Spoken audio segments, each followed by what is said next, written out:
la salud integral, la salud que tiene en consideración la parte física, la parte mental y la parte anímica de una persona. Entonces, ha sido el entrar en contacto con estas tres dimensiones en distintos momentos de mi vida lo que me ha ido conduciendo a esa vocación, a esa llamada a ayudar. Inicialmente muy como médico, muy en la parte física, luego también siendo médico, pues en la conversación, donde en la conversación se resuelven muchos temas, y también a través de los libros, ¿no? Entonces, todos mis libros, los 11 libros que todo ha escrito Jaime, todos ellos tienen un componente físico, un componente mental y un componente espiritual. Puede ser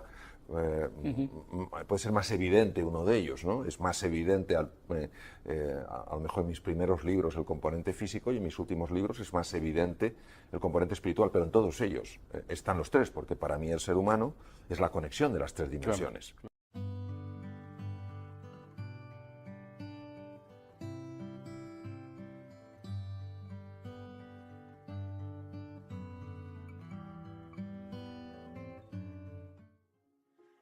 Es algo de tal complejidad que es muy difícil definirla y mucho menos con 4 o 5 palabras. ¿Qué es entrenar la mente? Lo primero es entrenar la atención. No perdamos más el tiempo enfocándonos en lo que está mal. Vamos a enfocarnos en lo que podría estar bien. No en quién tiene la culpa, sino en qué podemos hacer nosotros juntos. Vamos a usar la imaginación no para generar angustia y preocupación. Ay, ¿cómo va a ser mi vida mañana y pasado? Sino generar posibilidades, algo que nos ilusione. Tenemos que ser capaces, además, de parar ese diálogo incesante que nos pone la cabeza a estallar, con desesperanza, con desánimo, con desilusión. Necesitamos entrenarnos en la reflexión. La palabra inteligencia viene de la raíz latina, interlegere, que quiere decir mirar dentro. Pero ¿qué pasa? Que cuando estamos hablando de entrenar la mente nos suena un poco extraño. ¿Cómo? ¿Es que una persona que quiera aprender un nuevo idioma no tiene que entrenarse? ¿Es que alguien que quiera aprender un nuevo deporte no tiene que entrenarse? Porque la mente no se va a entrenar. Necesitamos entrenarnos en fortaleza mental y en fortaleza emocional. Porque el mundo en el que estamos es un mundo complejo e incierto. Pero una cosa es la complejidad y la incertidumbre y otra es la desorientación. No podemos estar además desorientados. ¿Cómo nos orientamos? A través del entrenamiento mental. La creatividad es básica, todos lo sabemos. ¿Por qué es tan importante la creatividad? Porque es la que te permite aprovechar las posibilidades que la realidad te ofrece para crear un campo de juego que te abra nuevas oportunidades. ¿Pero qué nos pasa? Nos pasa que cuando pensamos en la creatividad pensamos que para ser creativo hay que haber pasado por la universidad, hay que tener 27 másters, etc. Eso no es verdad. La creatividad es consustancial con el ser humano, está en cada uno de nosotros. No hay un solo ser humano que no sea creativo. Lo que pasa es que hay muchos que sí creen que no son creativos. Y entonces no crean nada novedoso porque ellos no creen que en su interior hay ese potencial. La clave para la creatividad es la pasión. Tenemos que encontrar esa palanca emocional, ese motivo, esa ilusión que nos levante por la mañana con hambre de hacer algo nuevo, de encontrar la relación entre cosas que aparentemente no están relacionadas. Por eso el estado de ánimo es clave, que creamos en nosotros y nuestro potencial. Hay que buscar los recursos emocionales. A ver, si somos honestos con nosotros mismos y empezamos a pensar con calado y con hondura, ¿por qué no hemos conseguido ciertas cosas en la vida? Nos daremos cuenta que la mayor parte de las veces no ha sido por falta de conocimientos o falta de erudición, sino porque nos ha faltado pasión, o nos ha faltado compromiso, o nos ha faltado determinación, o nos ha faltado autoconfianza. ¿Qué es buscar esos recursos emocionales? Es en ese abanico de colores irte a tu pasado y decir, vamos a ver, ¿cuándo en mi vida he tenido realmente coraje? Y seguro que encuentras un momento en tu vida en el que hayas sido valiente y audaz. Tienes que traerlo ahora, tienes que recordar quién eres, porque se nos olvida la grandeza que hay en nuestro interior. Inventar el futuro. La forma en la que creamos nuevas realidades es absurda. Consultamos al pasado y le decimos, pasado, yo he podido hacer esto, y el pasado dice, no. Pues entonces no podré. ¿Pero qué es eso? ¿Pero qué es eso? ¿Cómo va el pasado a determinar nuestro futuro? Es al revés, ¿cómo hay que hacerlo? Hay que crear esa idea que nos apasione, que nos ilusione, que tire de nosotros, y a partir del futuro empezar a construir hacia el presente. Para llegar allí, ¿qué tengo que hacer primero? Pues tengo que hacer esto. Y para hacer esto, ¿qué tengo que hacer? Esto. Pum, pum, pum. Es que es radicalmente distinto, pero lo hacemos al revés. Vamos del pasado al futuro. No, señor. El pasado no tiene por qué predecir tu futuro. Para nada. Está muy bien que te informe, por supuesto, pero que no te determine. Emociones aflictivas. ¿Qué es una emoción aflictiva? Una emoción aflictiva es aquella que no te da nada valioso. Por ejemplo, si yo me encuentro con un tigre, es lógico que sienta miedo, y es muy bueno que sienta miedo porque eso me da opciones de supervivencia. Pero si yo estoy en este estudio contigo, en un entorno agradable y acogedor, y tengo miedo, eso me paraliza, no me da nada. Estamos paralizados por la desesperanza, por la ira, por el miedo. No tiene ningún sentido. Es fundamental que empecemos a comprender un poco mejor cómo gestionar estas emociones aflictivas. Y para eso hay que entender que hay tres estructuras que, si me permites, las voy a enseñar. Una de ellas es la amígdala. Viene del griego almendra, está situada aquí en los polos anteriores del lóbulo temporal. Otra es el hipotálamo, que está aquí, y otra es lo que se llama la sustancia gris periacueductal, que está justo aquí, alrededor del acueducto de Silvio. ¿Por qué es importante conocer estas emociones aflictivas? Porque nosotros tenemos sobre todo tres grandes lastres que nos dificultan llegar a ese futuro ilusionante. Primero, la ignorancia. Si yo no soy consciente de mi talento y mi potencial, ¿cómo me voy a atrever? Número dos, la pereza. ¡Ay, la pereza! ¿Cuántas veces el camino correcto no es el camino fácil? Pero el tercero es el miedo, una de las emociones aflictivas más potentes. Entonces, ¿qué podemos hacer para gestionar el miedo? Yo, de todas las cosas que he visto en mi larga trayectoria como cirujano y en muchos temas en los que he estado metido, al final me doy cuenta de una cosa. El miedo, cuando te engancha, hay que gestionarlo por vía física, utilizando técnicas físicas.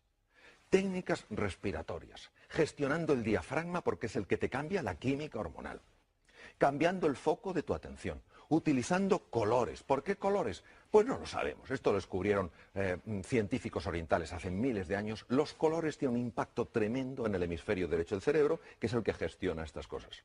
Nosotros sabemos que al imaginar un color azul llevado a ciertas partes del cuerpo, sabemos que automáticamente empieza a cambiar esa emoción aflictiva. ¿Por qué? Bueno, porque cambia la química, las imágenes generan emociones, las emociones están asociadas a procesos químicos.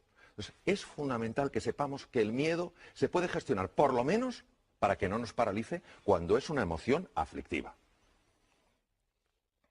Bueno, luego hay una cosa que es que creo que la tenemos que recuperar. Nos hemos pensado que los éxitos suceden solos. Se ha perdido la cultura del esfuerzo, la cultura del trabajo. A ver, yo a veces me quedo impresionado cuando dicen, aprenda usted inglés en 3 meses, mientras duerme y por supuesto sin esfuerzo. Pero ¿cómo se va a creer uno eso? Pero nos gusta tanto la fórmula, la receta mágica, lo quiero, es mío. Pues no funciona.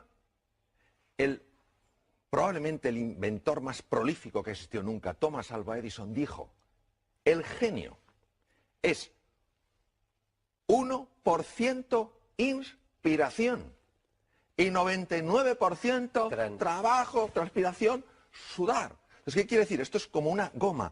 Hay que dejar que se tense. Es el momento en que nos cuesta las cosas y tenemos que seguir.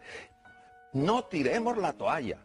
Cuando aguantamos la tensión y estamos incómodos, y es normal que estemos incómodos, el cerebro automáticamente tiene que resolver ese dolor. Porque su misión es evitar el dolor. ¿Cómo lo resuelve? Abre la ventana de la inteligencia y de la creatividad. Y por eso todos sabemos que cuando hemos aguantado de verdad, de repente, no sabemos cómo, hemos encontrado una ventana, un espacio. Anda, ¿cómo no lo había visto antes? Porque hay que esforzarse buscando y trabajando. Por eso la determinación, la persistencia, la paciencia son valores tan grandes. Entonces ahora no podemos decir, no, esto sucede solo. No es verdad. No es verdad. El ser humano necesita esforzarse por aquello que vale la pena en su vida. ¿La V de qué? De valores. A ver, creo, desde mi pequeña perspectiva, que necesitamos urgentemente recuperar los valores. Valores que no dependen de un credo, que no dependen de una cultura, que no dependen de una forma de pensar. Están implícitos en la naturaleza humana. ¿Qué es un valor? Un valor es todo aquello que a mí, como ser humano, me perfecciona. Si la generosidad me perfecciona, eso es un valor. Si el coraje, la audacia me perfecciona, eso es un valor. Los valores son los que nos dan guía, referencia. En un mundo marcado por la complejidad y la incertidumbre, ya lo comenté antes, ¿qué es lo que nos da la orientación? ¿Cuál va a ser nuestro faro? Esos valores. Ojo con la sensación de impotencia. Jaume, yo la veo continuamente. No sé cuántos, no sé qué. Una cosa es el diagnóstico, y en medicina esto lo sabemos bien. A nosotros nos interesa hacer un diagnóstico correcto. A ver, si yo tengo una enfermedad seria y voy al médico, el médico me dice, no se preocupe, es un catarrillo. Digo, qué médico más simpático, pero no me ha ayudado a nada. Yo prefiero que me diga, mire, tiene usted una neumonía, es un diagnóstico más duro que un catarro, pero porque hacemos el diagnóstico correcto le podemos curar. Bien, el diagnóstico actual es un diagnóstico serio. La situación actual del mundo es seria y es compleja. No lo podemos negar, no podemos ser como el avestruz, aunque eso no lo hacen las avestruces, lo de hacer un agujero. No hay un avestruz así de tonta en toda África, vamos, que meta la cabeza bajo tierra, ni de broma. Pero claro, de acuerdo, tenemos un diagnóstico. Luego hay un pronóstico. ¿Qué es el pronóstico? El pronóstico es lo que los expertos dicen sobre eso. El médico te puede decir como experto, tienes una neumonía, con el antibiótico adecuado, los antibióticos adecuados, pues en una semana usted se cura. Eso es el pronóstico. Y otra cosa es el veredicto. El veredicto no lo puede dar nadie. ¿Por qué? Porque entre el diagnóstico y el pronóstico y el veredicto hay un espacio enorme. ¿Cuál? El uso de mi libertad y de mi potencialidad como ser humano.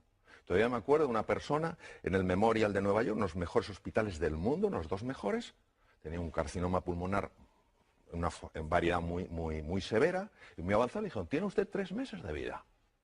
Diagnóstico era correcto, carcinoma pulmonar en un estadio muy avanzado. Pronóstico, desde el punto de vista estadístico, usted tiene 3 meses de vida, pero se lo dijeron como un veredicto, usted tiene 3 meses de vida. Y este señor dijo, lo siento, compro su diagnóstico, compro su pronóstico, pero no su veredicto. Tengo demasiadas cosas que hacer. Vivió 3 años.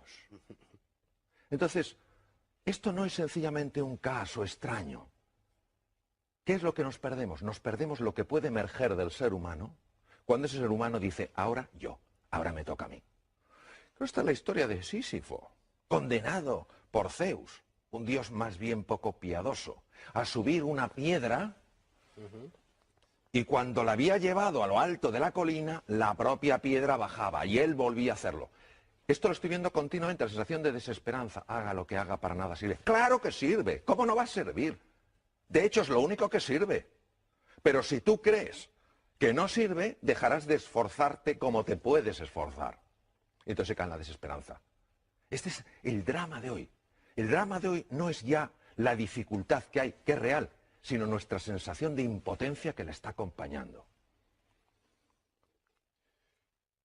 Uno se pregunta, ¿por qué tuvo tanto impacto esta película durante la Segunda Guerra Mundial? Porque habla de las creencias. Son 3 personajes que van con Dorothy, cada uno se ve limitado por algo. Y hay un mago que se supone que es un ser enorme, con unas voces tremendas, y al final se dan cuenta que es un hombre con una megafonía. Es chiquitín, y tiene una megafonía. Así son nuestras creencias limitantes, esos programas que tenemos metidos. No puedes, no llegarás, no serás capaz. Pero si esos son puras entelequias. Lo que pasa es que las vivimos como reales. El oráculo de Delfos. Un griego está consultando al oráculo de Delfos. Es importantísimo que sepamos que nosotros podemos escuchar 2 tipos de voces. La primera voz es la de la jaula de grillos. No puedes, no eres capaz, no hay salida, tú ni siquiera lo mereces. A eso no hay que escucharla. Y hay otra que es el maestro interior, que te dice, confía en ti.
¿Cómo notas que te habla uno u otro? Es muy fácil notarlo. Cuando te habla el maestro interior, notas paz y serenidad. Cuando te habla la otra persona, la otra voz, lo que notas es crispación, tensión y desánimo. Es fundamental que prestemos atención a la voz que nos ayuda, no a la que nos anula. Bueno, esto a mí como médico me impacta profundamente. La actitud, ¿qué es la actitud? La actitud es cómo me posiciono yo frente a una realidad. Está más que demostrado médicamente que la actitud de una persona frente a una enfermedad afecta a todos estos niveles. Los linfocitos, ¿qué son linfocitos? Células que atacan bacterias, virus, tumores. Células fagocíticas, los fagocitos, lo mismo, los engloban de otra manera. Macrófagos, son el servicio de limpieza del organismo. Se ingieren, destruyen todos esos detritus para que no se infecten. Anticuerpos, fibroblastos, generadores de la cicatriz. Todo esto es afectado por la actitud y uno dirá, ¿pero cómo es posible? Porque la actitud afecta mis emociones. Mis emociones son procesos químicos. Y todas estas células que vemos en la pantalla tienen receptores para esas moléculas. Claro, no es lo mismo que a un linfocito que tiene que pelear con una bacteria se le pegue la molécula del entusiasmo que la del desánimo. Porque imagínate un linfocito acercándose a una bacteria con la molécula del desánimo y el propio linfocito, claro, en el lenguaje linfocítico, diciendo, oh, yo con esta bacteria no tengo nada que hacer, yo me voy. Pero es que es así, es decir, lo digo en un plan un poco desenfadado, pero es que es así. Es que se ha demostrado que estas células reaccionan de manera radicalmente diferente según las moléculas de la emoción que se ajusten. Nelson Mandela, se puede aprender tanto de este hombre, que podía haber odiado tanto a Seros.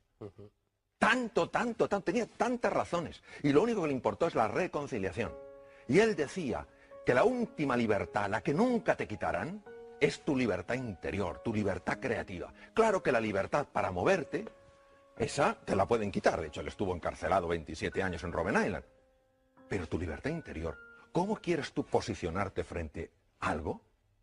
Él eligió posicionarse no desde el odio, sino desde la voluntad de la reconciliación. Porque él sabía que no era el único prisionero, sabía que sus propios carceleros eran prisioneros de su propio odio. Vaya mensaje. Hombre o máquina, no podemos estar esclavizados por programas mentales. Por programas mentales que nos alteran. No somos criaturas que solo reaccionemos, que nos pinchan y quitamos el brazo, que nos queman y quitamos el otro brazo. Hemos de recuperar nuestra libertad interior y decir, de acuerdo, esta situación es dura, esta situación es compleja, no me gusta. Yo, si hubiera podido, no la hubiera elegido, pero me ha tocado. ¿Qué puedo hacer para relacionarme con esa situación con mucha más potencia y mucha más energía? Entonces, en ese momento, cuando yo utilizo mi libertad interior, mi libertad creativa, ¿qué es lo que me hace verdaderamente humano? Salgo de la dimensión de máquina. Ya no reacciono, ya no soy alguien que dependa exclusivamente de las circunstancias. Soy influido por las circunstancias, pero no soy determinado por ellas. Bueno, esto de llegar a las reuniones. A ver, ¿cuántos problemas tenemos hoy? Muchos. Pero si la energía para resolver problemas, esa es una energía que nos debilita. Lo que hay que decir es, señores, ¿qué desafíos tenemos hoy sobre la mesa? Se ha visto, cambiando palabras, problemas por desafíos, cómo la sangre cambia, porque cambian las hormonas, cambian las moléculas de las emociones. Entonces, vamos a dejar de hablar tanto de lo que está mal y vamos a hablar un poquito más de qué está pidiendo de nosotros la vida. Pues la vida lo que está pidiendo es que demos la talla que por naturaleza tenemos. Voy a terminar con 3 animales. Los 3 para mí tienen un mensaje. Adoro la naturaleza. Adoro la naturaleza. El águila tiene visión. Visión de alcance. No nos podemos quedar con la superficie, hay que ir más allá. No podemos tener una visión superficial, tenemos que ir con más profundidad. No podemos tener una visión estrecha, tenemos que ver una visión más ancha. Es un mundo ya todo conectado. La ley de sistemas está presente. Claro, esto llama a ese entrenamiento de la mirada, a mirar las cosas de una manera desacostumbrada. Segundo, el león. ¿Por qué el león duerme 2/3 partes del día? Uno dirá, porque tiene mucho sueño. No digo que no, pero porque confía en él, porque confía en la vida, porque confía en los demás. Es la confianza. Y el tercero es el actuar estratégicamente. A ver, todo esto, si solo se queda en un revulsivo emocional, en algo que me ilusiona, en algo que me entusiasma, pero no cojo yo y digo, y ahora me toca a mí dar el primer paso, no sirve para nada. Entonces, la actuación estratégica, es decir, bueno, quiero llegar aquí, ¿qué 4, 5, 6 cosas puedo poner en marcha simultáneamente para encaminarme? Si realmente nosotros creemos que podemos, vamos a subir muchísimo las posibilidades de poder. En la vida, Jaume, tú lo sabes igual que yo, solo tenemos una seguridad. En un momento determinado nos vamos a otra dimensión. Ahora, nosotros podemos jugar con más posibilidades. De eso se trata. Creyendo más en nosotros, en todos nosotros, y poniéndonos en marcha como aquellos que creen, desde luego es así como inventamos nuestro futuro.